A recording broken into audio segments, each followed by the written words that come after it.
Episode 79, Climate Scientist and Chief Scientist for the Nature Conservancy, Katharine Hayhoe.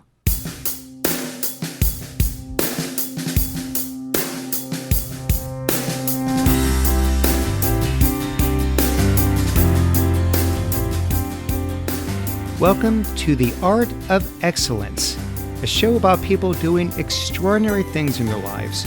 I'm your host, Glenn Zweig. Thanks for joining me.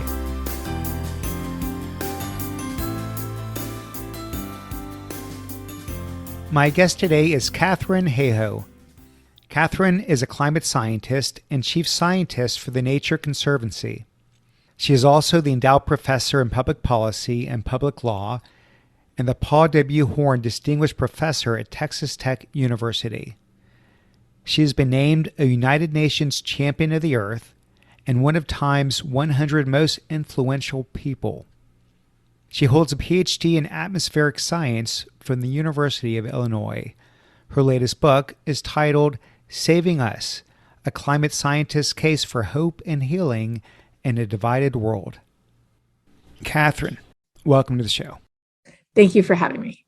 It's actually a pretty timely discussion here, talking about climate science, because the Biden administration, as I'm sure you know, I think just last week, laid out this blueprint for raising the percent of electricity coming from solar energy from 4%-ish today to about 45% by 2050.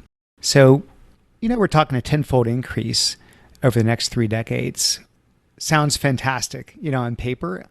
I haven't the faintest clue if that's realistic, if that's achievable. And it feels like, unless it's backed up with some kind of legislation or regulation, that, almost what's the point? So just curious, your thoughts on it. Like, do you like what you heard? Are we moving in the right direction? Or do you feel like they're just words and you've heard them before and you tend to be a little bit of a skeptic? Well, when we hear about these plans, I think there's two really important, equally important things to consider. The first one is ambition. Is it ambitious enough? Because we could set a really low bar, like I'm going to jump over a bar that's a foot high, and we could easily do it, but what difference does it make, right? So is there ambition there? And yes, there is ambition. I mean, going from 4 to 40% is ambitious. Second question, feasibility. Is it possible? And if so, how? So I'm not a policy expert, but I would agree that you need policies. Like you can't just throw a goal out there and hope that everybody will just all of a sudden say, oh, yes, I'm going to do it. You need a reason for people to want to change what they do. But as a scientist, I can say that I've already looked at this because I was curious. I thought to myself, could we actually supply all of the United States energy from solar energy alone? Now, we wouldn't want to do only solar because, here in Texas, we have a ton of wind, right? And there's other places that use geothermal, there's tidal energy, there's all kinds of different ways to get energy. But hypothetically speaking, what if we wanted to supply the entire United States with energy using present day solar technology? How big of an area would we need? So I calculated it and I was so surprised with what I came up with that I double checked it and I triple checked it. And then it turns out that Elon Musk was making the same calculations and he came up with the same number too. So here's what it is. We would need a square area, which you could easily put in West Texas, where I live, between Lubbock and Amarillo, a square area of no more than 120 by 120 miles per side. And if you cover that with present day solar technology, you could supply the whole United States with electricity. I mean, does that not just blow your mind? It does blow my mind. Wow. I wonder if there's anyone besides you and Alon that's done that calculation. Well, there's people who've done it for Europe. They've actually very seriously looked at how big of an area in the Sahara Desert you would need to cover with solar to supply all of Europe with electricity. And the answer is a similarly small size. Now, you wouldn't actually want one solar farm to supply the whole US, right? I mean, logistically speaking, you lose energy in transmission. And then what happens if there's a big storm that would knock out everything at the same time? You want distributed energy in different places. Right. But the point is it's not a ton of area we're talking about. It's like the amount of area that's currently covered by, I think, something like airports, golf courses, and maple syrup farms. Like that's the area we're talking about.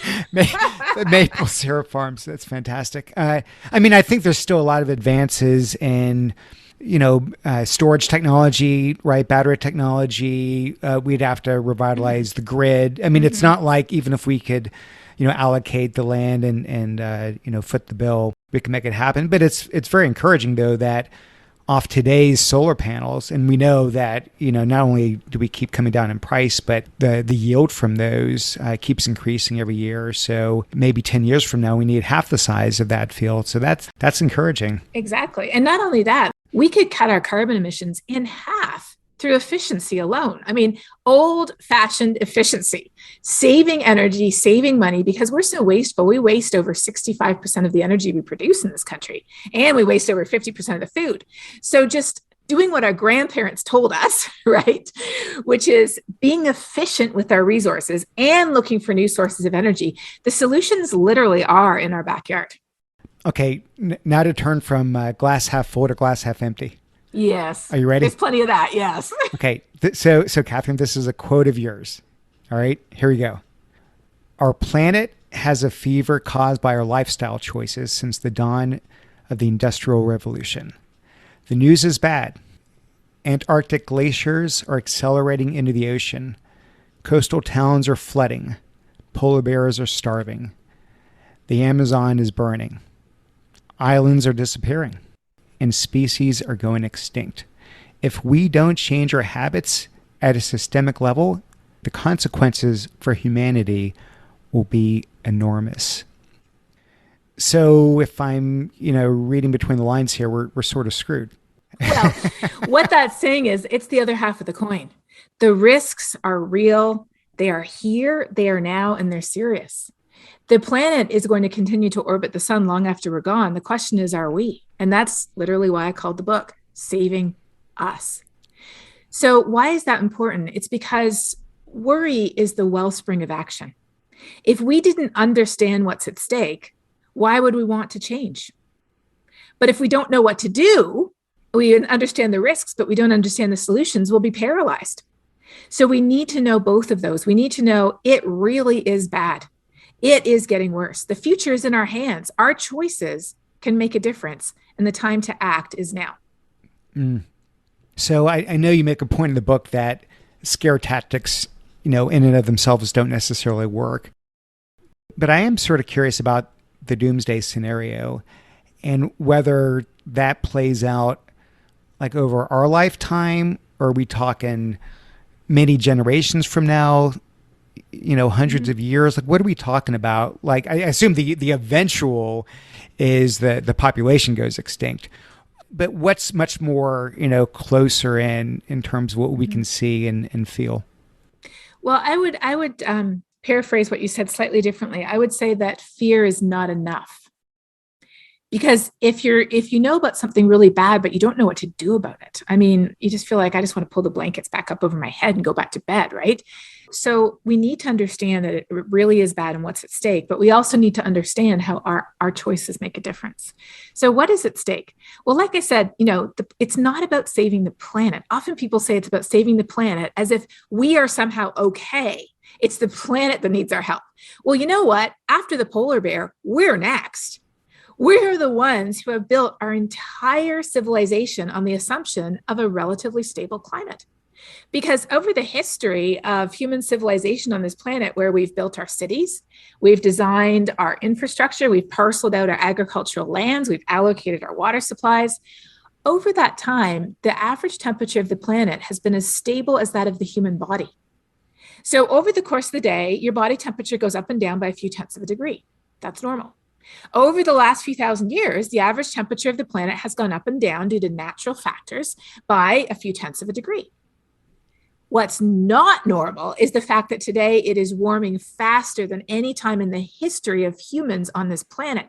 And that's why it matters, because our systems, literally our water systems, our infrastructure, our agricultural systems, our supply chains, our geopolitical boundaries, all of our human systems are built on the assumption of a relatively stable climate. They were built for a world that literally does not exist anymore. And so what's at risk within our lifetimes is civilization as we know it. The ability to have a functioning economy, the ability to buy food at the grocery store, the ability to turn on, the tap and have water come out. And, there's some people, and the ability to just have a safe place to live. There's some people who already don't have that. So it isn't that, we get closer and closer and then we all go over the precipice together. Some people are already staring down that precipice today. Some people are already over that precipice. Here in North America, we already have climate refugees. We have people who are literally having to leave their homes because of rising sea level, because of thawing permafrost. And it's no coincidence that many of those people are Native Americans, because often they live in those places that are being most affected. We already know that around the world, climate change has caused $5 billion worth of crop losses on average every year, many of those in some of the poorest countries in the world. And perhaps most shockingly, this is a statistic I feel like not everybody knows and everybody needs to know. Air pollution from fossil fuels. So not even heat trapping gases, just air pollution, like the dirty stuff you can see that we breathe in. Air pollution from fossil fuels is responsible for nearly 9 million premature deaths every single year. And just to put that in perspective, so far we've experienced 4.5 million premature deaths from COVID. And don't get me wrong, every premature death is a tragedy. But somehow 9 million deaths per year are not a headline. I mean, for those people, yes, they've already reached that precipice. So what do we do? Where do we go from here? As the IPCC, the Intergovernmental Panel on Climate Change, says, which is a group of global scientists around the world who produce these big assessment reports, they said something really important. They said, every action matters. Every year matters. Every bit of warming matters. Every choice matters. We truly can make a difference. But that difference begins by recognizing that we have a choice to make. And that if we don't make a choice, if we don't change, that is in and of itself a choice that will ultimately spell our own doom. I wish this podcast were video, because, man, the passion and energy that's coming through, I can see this. There's a reason you've devoted your life to this. Help me understand, because what you say makes total sense. How is something so important to all of humankind, climate change, how has this become so politicized? Because I assume that wasn't always the case. And I can appreciate there being a divergence in opinion on how we solve it. I may not agree with certain people in certain sides, but I can appreciate that there are different ways to skin a cat. Oh, as a cat owner, that's a horrible thing. Well, okay, sorry. I'll think of a better one. Yeah, I know what you mean. But I have a hard time wrapping my head around there being such a disagreement, such a polarization on just the facts themselves. Oh, yes. Well, you're absolutely right. So when scientists were studying this back in the 1800s, yes, that was not a typo, 1800s, when they were figuring out back then that digging up coal at that time, and of course now natural gas and oil too, was producing heat trapping gases that are wrapping an extra blanket around the planet, causing it to warm. There weren't people writing them hate mail because of what they were doing and what they were studying. When scientists were sufficiently concerned about the impacts of climate change on humans to formally warn a US president, which was Lyndon B. Johnson in 1965, of the risks of climate impacts and the urgency of climate action, they didn't get immediately accused of trying to line their own pockets or feather their own nests, to consider the animal analogies, because of what they were doing. So how did this all get so politicized? Well, it started to become politicized, and let me add, it was deliberately politicized. This was no accident. It was done deliberately. When it started to become evident that significant action was needed, significant. And that started to knock at the door of people's awareness back in the late 1980s and early 1990s. We had a record-breaking summer heat wave in 1988. NASA scientist Jim Hansen testified to Congress saying that, yes, climate was changing and humans were responsible. The first IPCC report came out in 1990, and the United Nations Framework Convention on Climate Change was signed in 1992 by every country in the world, including the US, agreeing to prevent dangerous human interference with the planet. So all of this was kind of coming to a head. And at that time, those organizations, those companies that were most responsible for this problem we find ourselves in. Did you know that 90 corporations are responsible for 2/3 of heat trapping gas emissions since the dawn of the industrial era? 90 corporations. They decided that it was a lot easier and cheaper to fund think tanks to say, oh, well, we're not sure. We need to study this more. To fund lawyers to say, oh, let's accuse those climate scientists of things so that they won't speak out on this issue. To support politicians to say, hey, we're in your district and we need to keep going. So why don't you, shout down any of these bills people are proposing, and definitely don't say climate change is real. And there's this amazing book. I didn't write it, but it is incredible, called Merchants of Doubt. And it's actually a movie too. People can watch the movie that details how companies and organizations literally took the merchants of doubt from the tobacco industry, the very people who had been saying, oh, smoking doesn't cause lung cancer and doctors recommend that you smoke, and finding fake experts and making ads with them on TV. So people think that smoking is a good thing to do if you have, if you're pregnant or you're a parent or you have problems with your nerves, you should definitely be smoking. They took these people and they said, we need to muddy the waters on climate change. We don't want people to act. So they deliberately set out to politicize the issue, as if a thermometer gives you a different answer depending on how you vote, as if a hurricane stops to knock on your door to see who you voted for in the presidential elections before it destroys your home. They deliberately set out to politicize it because they knew that that's how they could freeze us. That's how they could prevent action from happening.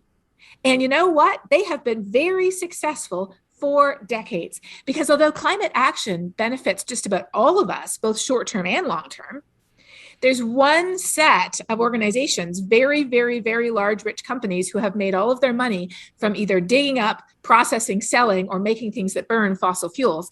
And those companies make up the majority of the top 10 richest companies in the world. And it probably doesn't help on top of that when you have someone like Al Gore, who, by the way, I happen to really admire and respect, and I absolutely loved the documentary. What was it, I'm talking about? The Inconvenient Truth. I wish they had a different spokesperson, a more neutral spokesperson, right? Because given, all the seeds of doubt that were planted, to your point, that just further solidifies those. Oh, yeah, that's Al Gore, right? That's sort of, pushing that. And Al Gore, representative of the left wing and of a certain agenda, et cetera, et cetera. Well, yeah, after one talk, I still remember this man came up to me, a local producer, and he said, everything you said makes sense. I would like to agree with you, but if I agree with you, I have to agree with Al Gore, and I could never do that. Yeah, and he's one of many. So I want to talk about you a little bit, if I could. Sure. Favorite color? You're not just, one of the top climate scientists, but you mentioned that you're also a devout Christian. And I think your parents were both missionaries, and you had spent some of your childhood in Colombia in one of their extended missions. So I was sort of curious, is that where the religious side of you came from? And was that Colombia, was that chapter in your life a pretty formative one? Well, I was brought up with a perspective that I now realize, I took it for granted at the time, but I now realize how unusual it was. And it was this perspective. My dad was a science teacher, as well as a teacher in our local church. And so he viewed and taught us that nature, God's creation, is like God's second book. You study the Bible and you study nature through science. And those are both, opposite sides of the same coin. And if you think about it a little more deeply, if we believe, as Christians do and as many other religions do, that God created this incredible universe that we live in, then what is science other than trying to figure out how it was all put together in the first place? So I grew up with this idea that there was no conflict between science and faith. And if there's perceived conflicts, which of course I know that there are, they are because of our limited understanding. We are interpreting our theology through some very thick cultural glasses. And we're also limited in our understanding of science, which is constantly evolving. So if there is a perceived conflict between science and faith, it's not because one or the other is wrong. It's because we, standing in the middle, don't know enough or aren't interpreting one of them or the other sometimes, or so often both, correctly. And sometimes with a little patience and humility, we'll end up reconciling the two. Sometimes it might not happen during our lifetime, but rather than throwing the baby out with the bathwater, recognizing as people of faith that that there are sources of truth both in the world around us in creation and nature, as well as from our sacred texts. So that's sort of what I grew up with. And then living in Colombia as a child and as a teenager, having friends who lived in homes that were made of cardboard boxes or a single room of bricks that every single person in the family had worked hard and saved up for to collect. And when they finally managed to build that single room, they had a party and invited everybody they knew to come, because finally they had a room that would not be blown away by the floods, by the storms.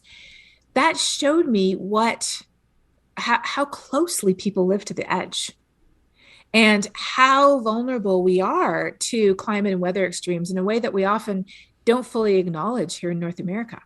So when I went back to Canada to go to university, and I was actually studying to be an astrophysicist. Yeah, I was going to ask you about that. Where did that come from? Why the interest in astrophysics? Well, growing up with a dad who was a science teacher, growing up in a family where literally our family vacations were planned around astronomical events like Halley's Comet and eclipses.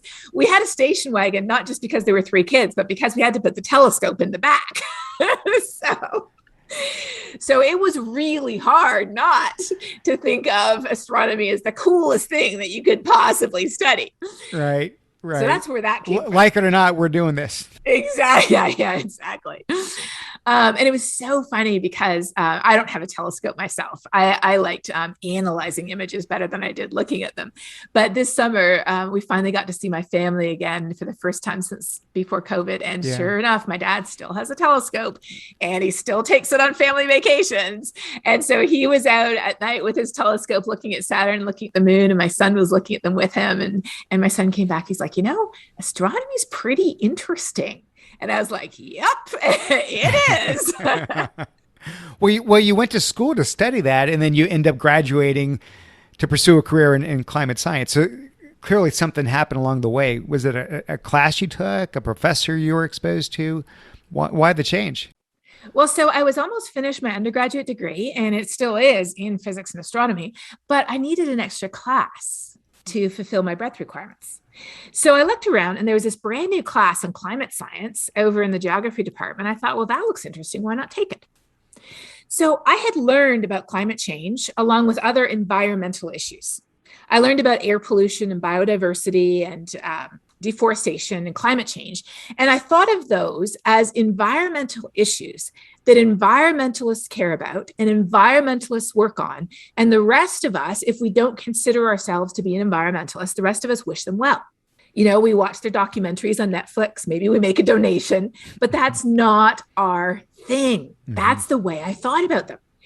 I took this class and I was completely shocked because I learned for the first time that climate change is not only an environmental issue. Climate change also is a health issue. It affects our health. It affects our food. It affects the economy. It affects national security. Climate change affects poverty and hunger and humanitarian issues, even refugee crises. In fact, climate change is, as the US military now calls it, a threat multiplier. It's like the hole in the bucket. We're trying to pour everything we can into these holes to fix basic issues like poverty and hunger and access to clean water and basic education and access to basic healthcare. We're trying to pour everything we can into this bucket, but there's a hole at the bottom, and the hole is getting bigger and bigger to where if we don't patch the hole, we can't fix anything else that's wrong with the world. And so for me as a Christian, what really impacted me was recognizing that climate change disproportionately affects the poorest and most vulnerable and most marginalized people. And that's true right here in North America, as well as on the other side of the world. The people who have done the least to contribute to the problem, the 3.5 billion people who have produced only 10% of the heat trapping gas emissions that are building up in our atmosphere, wrapping this extra blanket around the planet. They are the ones who are already bearing the brunt of the impacts, like I talked about. It could be the Native American tribes who are already having to leave their homes. It could be the nearly 9 million people dying prematurely from air pollution every year. It could be the subsistence farmers who have been losing a total of $5 billion worth a year in lost crops due to climate change for 40 years now. So they're the ones who are most affected, and that's not fair. So to me, I thought, well, how can I not do everything that I can to try to help with this urgent, unfair problem? And it's so important that surely we'll fix it soon. And I can go back to studying galaxies. That's what I thought. And so that's why I decided to become a climate scientist. Is there anything you learned from the studying galaxies chapter of your life? Any of the academic work that somehow was foundational for studying climate science, or are they completely, two separate fields? Yes. Oh, yes. So in fact, that was the second thing that surprised me the most. The first was recognizing that climate change is not just an environmental issue, it's a human issue. And to care about climate change, you only have to be one thing. And that one thing is not an environmentalist. That one thing is a human living on this planet. And every single one of us is that. So by definition, we care. And if we don't think we care, it's not because we need different values or different priorities. It's simply because we haven't connected the dots between what we already care about and how those very exact same things are being affected by climate change today. So that was surprise number one. But surprise number two was a bit more personal. And it was the fact that it turns out that climate science is the exact same physics that I've been learning in my physics and even some of my astronomy classes. I don't know what I thought it was, but I didn't think it was that. So all the things that I've been learning had serendipitously given me the exact skill set that I needed to do what I do today, which is looking at how climate change is affecting us in the places where we live and looking at how the choices we make today will determine our future. It's all physics. Isn't that crazy? It is crazy. Maybe a little bit serendipitous Yeah, as well. definitely. You've certainly come to learn over the years that trying to sway people by facts and reason alone can be an exercise in futility. So you've had to figure out how to lead with your heart, if you will, and not as much with your head.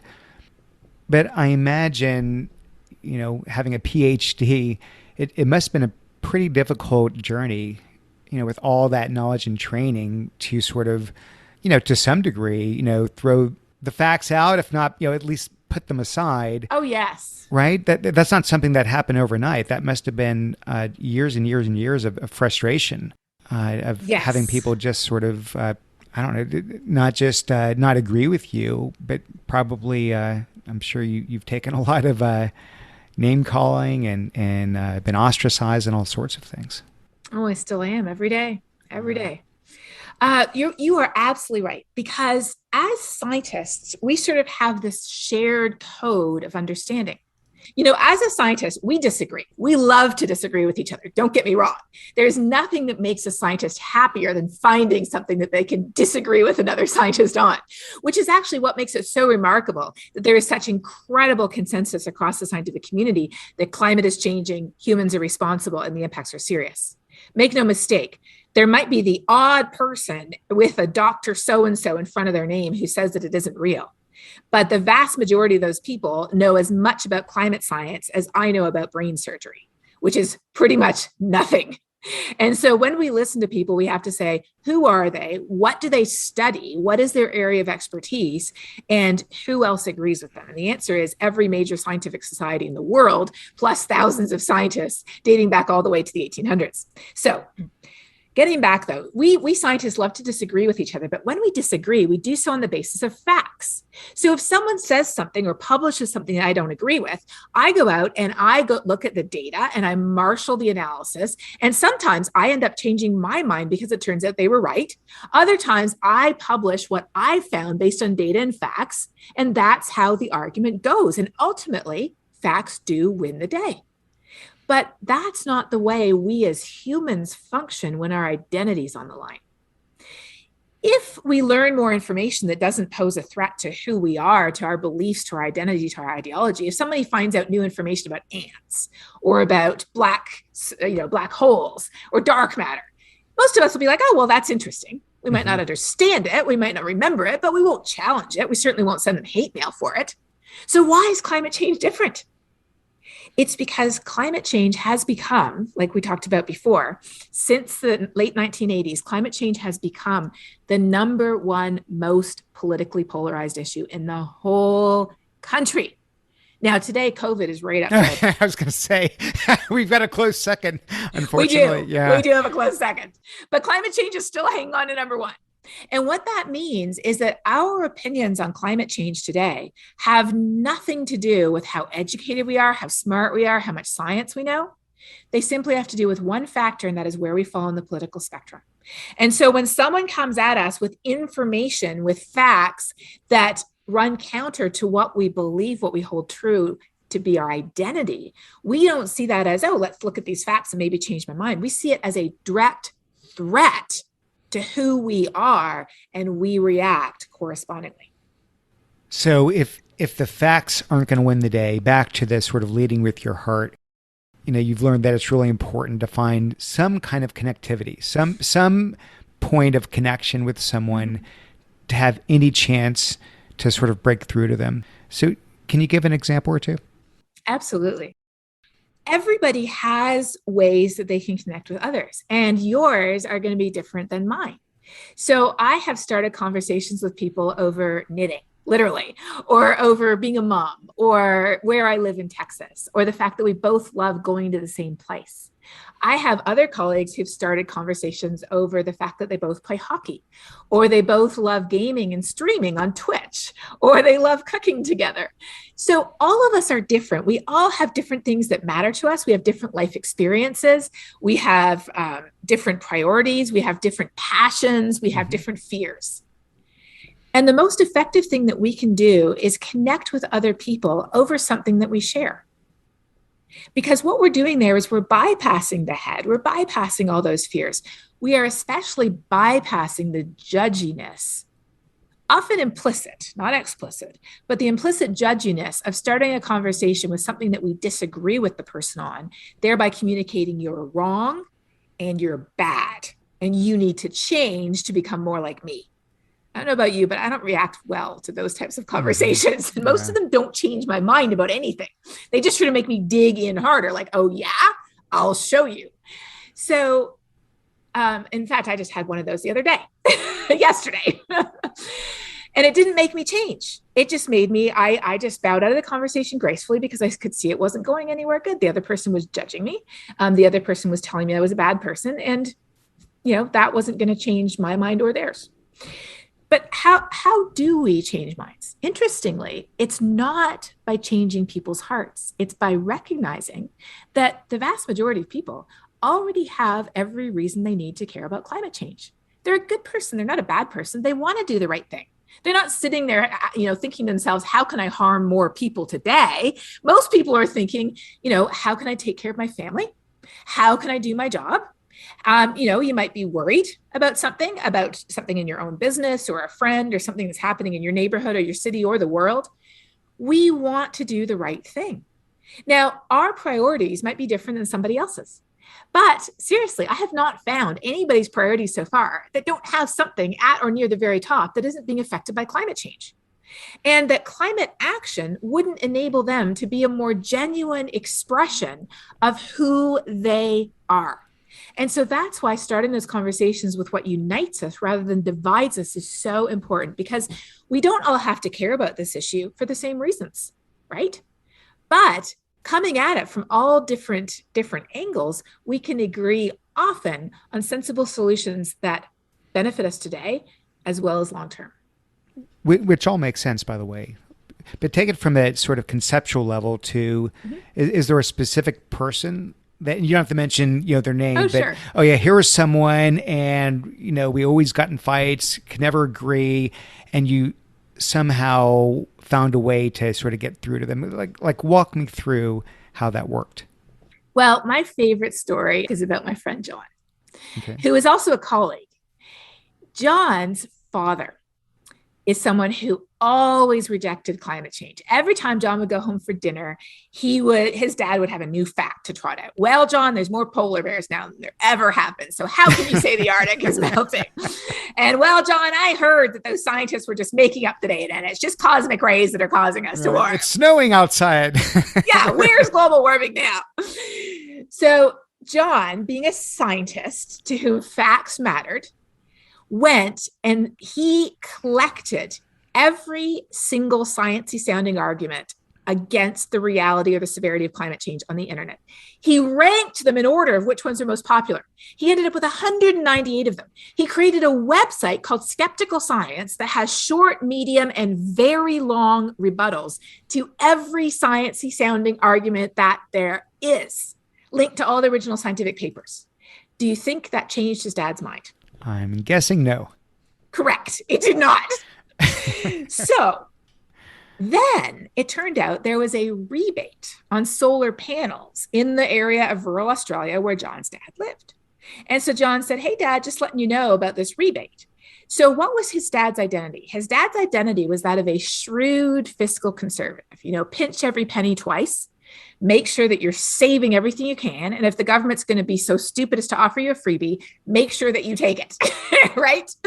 So and I'm just paraphrasing here. I don't know John's dad personally, but, just imagining sort of some of my own relatives, that's sort of the way that they think too. So John's dad got these solar panels and started to save a ton of money.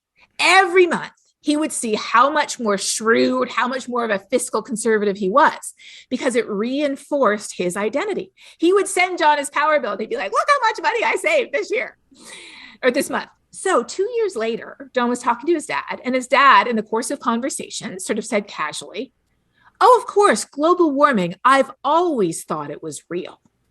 And John said he almost fell off his chair. Not only was his father no longer denying the science, but he was denying that he'd ever denied the science in the first place.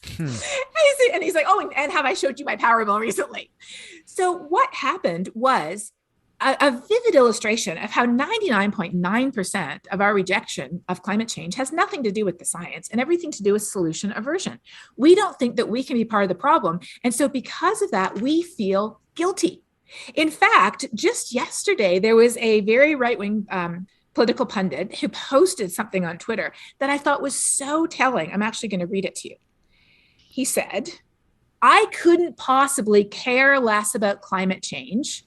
I will not adjust my life even a little bit in response to it. When weather events happen, and make no mistake, weather events have always happened, but climate change is making them worse, more damaging, more destructive. When weather events happen, I feel no guilt.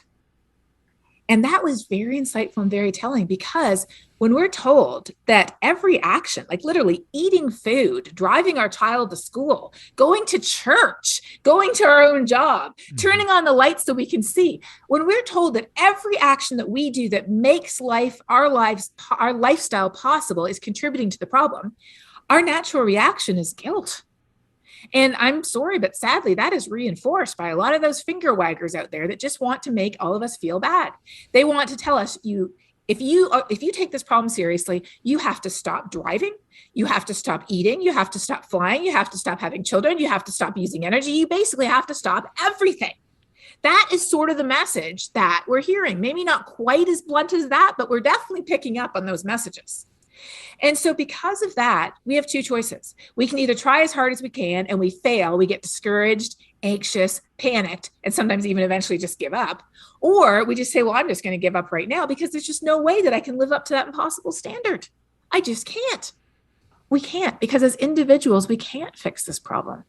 Like I said before, 90 companies are responsible for 2/3 of heat trapping gas emissions. And some of those companies are out there on social media today saying, what are you doing to reduce your carbon emissions? So the last time one of them paid to put a tweet in they paid to put a tweet in my feed that said, what are you doing? I said, I would like to discuss with you how your carbon emissions are larger than the entire country of Canada's. Once I know what you're doing to cut your carbon emissions, I'd be happy to have a chat about what I'm doing to cut mine. And don't get me wrong, I am doing things to cut mine. But the whole point is that it is not about us, singular. It's about us together. And the way the world has changed before is not when an individual person decides to do an individual action, and that's where the story ends. The way the world has changed before is when people use their voices to advocate for change, to talk, yes, about what they did themselves, but even more importantly, to talk about what others can do, to talk about what the power brokers can do, to talk about what our leaders and elected officials can do at every level, whether it's your company, your university, your school, your city, as well as your country. There's many organizations who can truly make a difference. And why do you think that Amazon is finally taking steps to address the climate crisis? It's because individual people, not Jeff Bezos, but individual people who worked within Amazon raised their voices demanding change. Why are, Facebook and Google and Microsoft and Apple leaders in this area? Sure, they do have leaders that are on board with this, but they had people both inside and outside who said the world can and must be different and you need to be part of the change. So rather than feeling guilty and paralyzed and frozen with fear, when we realize that the world has changed before, and the way it changed was when individual people, not presidents or CEOs or celebrities, but when really ordinary people, most of them, we don't even know their names. We know Martin Luther King Jr., but we don't know the names of the hundreds of people who marched with him. We know William Wilberforce, but we don't know the names of the hundreds of members of parliament who were convinced to vote against slavery and all of the people who convinced them. That's the way the world changed before, though, when ordinary people whose names we don't even remember decided that it must and it could, and they used their voices to call for that change. I heard something recently that was somewhat discouraging. I'm not surprised. I hear a lot of stuff that's discouraging every day. So you'll be very familiar with this, of course. There was a United Nations scientific report on climate change that came out, and I'm summarizing here, and I may be oversimplifying, but so I should mention that this is a report that came out. It was a unifying message across countries, across the political divide, right? This is pretty much something where we all came together across the globe to say we have a consensus viewpoint on climate change, and it's bad, and we need to do something about it. So with that said, what came out was that for the next 3 decades, roughly speaking, there's pretty much nothing we can do to reverse the effects.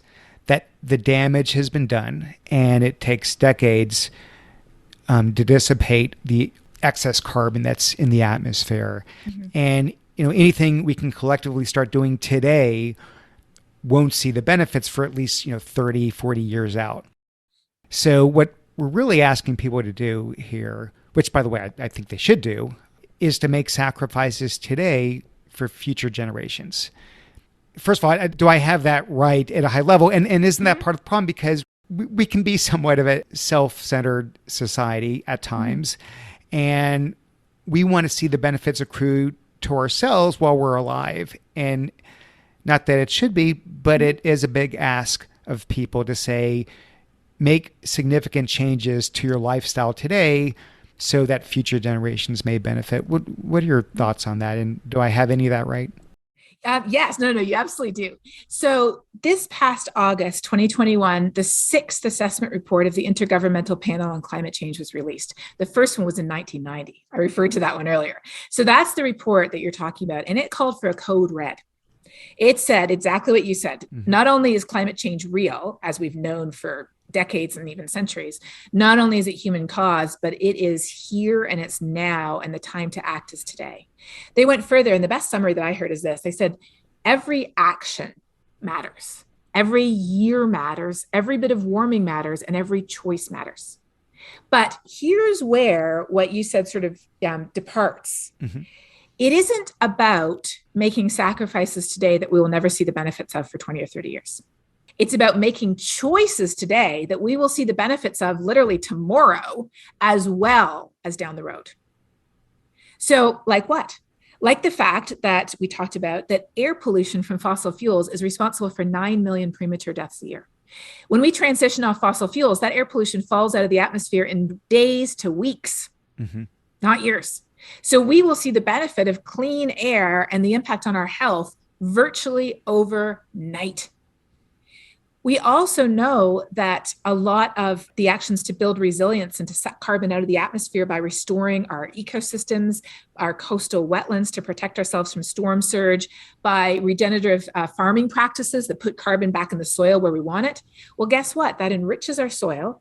It enhances crop production, especially in poor areas. There's an agroforestry program in Africa that was the brainchild of one man, Tony Ronaldo from World Vision. And thanks to his agroforestry practices, and growing trees, of course, take carbon out of the atmosphere, but they also help farmers grow more food by retaining nutrients and water in their fields. They're feeding 2.5 million more people today because of those changes, as well as taking carbon out of the atmosphere for tomorrow. So there's all kinds of things that we can do today. And for example, if you look at the Bureau of Labor Statistics, the fastest growing job in the US the last 5 years has been either in the wind or the solar energy industry. So we can have economic benefits, we can have health benefits, we can have technology benefits, we can have quality of life benefits today as well as tomorrow. It isn't about stopping everything today for some imagined perceived benefit for our great grandchildren. It's about literally changing the way that we live for a better future for every single one of us that starts today. Yeah, like there's immediate effects that may not be about long-term climate change, but simply just our health, our children's health, and this sort of thing. And maybe that's how we bring it closer to home. Totally. And in fact, I have a whole chapter in my book all about specifically about that, about how fossil fuel use affects unborn, maternal health, children, senior citizens, how it affects athletes who spend time outside, how it affects the poorest and most vulnerable people right here in the US as well as on the other side of the world. You're right. There's win-win-wins. And focusing on the win-win-wins first really makes sense. And of course, we need to be less wasteful. I mean, like I said, we waste over 65% of the energy that we produce. We waste over 50% of the food we produce. We are very wasteful, and being less wasteful is a pretty common sense way to start tackling this problem. But at the same time, there's so many different ways that we can live. And so you might say, well, so why aren't we doing this? Like, why is this not happening? A lot of it is because people don't know the positive benefits here and now. Part of it is because there are active forces arrayed against this change, because although nearly all of us will benefit from climate solutions, some of the most powerful and richest people and corporations in the world will not benefit. And so it's in their vested interest to keep us on this current pathway, to keep us using, so to speak, the Model T Fords and the party line telephones of this era, the old, dirty, outdated ways of getting energy that we used 200 years ago. It's in their best interest to keep us addicted to these sources of energy rather than transitioning to the clean sources of energy that are already providing some of the poorest people in the world with sources of energy that they don't have to pay for the fuels for. Which is really, when you start to think about that, that's a really different paradigm, isn't it? You don't have to dig up and buy coal. The wind is free and the sun is free. You just pay for the technology to turn it into energy. I so admire, and applaud you devoting your life to this. I'm just curious if the urgency of this situation and, you're having a calling to save us from ourselves, is this your personal mission? Or is there something? I mean, I know hypotheticals are sort of stupid, but I still do them anyway. If tomorrow we woke up and we've changed our ways, there's no more dire situation, the carbon is gone, right? We're normalized, if you will. Would you still be fascinated with climate science the way an astrophysicist, is fascinated with studying galaxies, or would it not be anything that was a North Star to you anymore? Oh my goodness. Well, first of all, I would be the happiest person on the planet if that happened. If we somehow found some magic wand to wave, which unfortunately we don't have. There's no silver bullet that's going to fix this whole thing for us. There's no one solution. There's no app? Yeah, there's no app. No, there's no big red easy button. But you know what? There's a lot of buttons. There are many, many, many buttons. And Project Drawdown online at drawdown.org is a great source of information on 100 different surprising solutions, from clean energy and efficiency to educating women and girls in poor countries. I mean, the solutions to climate change are just amazing and so varied.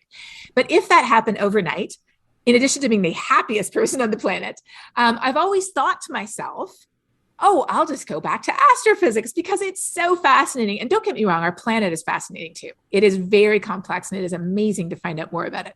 I always thought for a long time I'd go back to astrophysics, but now where I'm at 25 years later, at this point, I think I'd open a yarn shop. A yarn shop. Yes. I mean, they're not mutually exclusive. I guess one could open a yarn shop and be a climate scientist, no? But Yes. although I think you're a little bit busy with Just a the little. speaking circuit these days. That's funny. Well, the New York Times called you one of the nation's most effective communicators on climate change. And I was sort of thinking about that because at the end of the day, it feels to me that that's almost what's most important to you, that it's not about being one of the top experts in the world in this field, which of course you are, but about being one of the best at spreading a message in a really impactful way. Is that fair? I want everybody to spread the message because it turns out the social science shows us that scientists are the second most effective and trusted messenger, telling people that the risks are real, but there are solutions. But you know who the number one most effective messenger is? Friends and family, people we know, people who share our values, people we trust.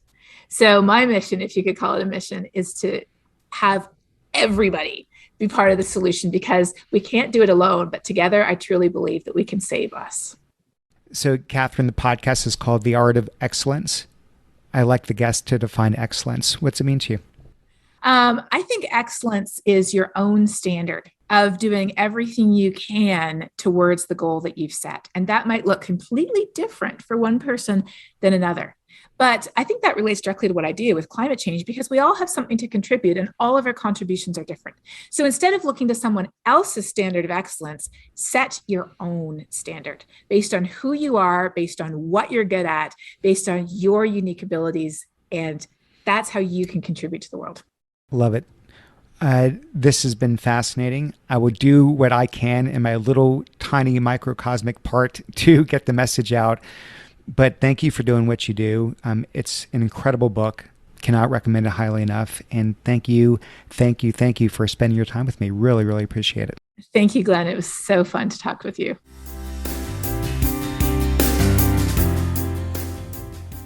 Hey, thanks for listening. Okay, don't go yet, please.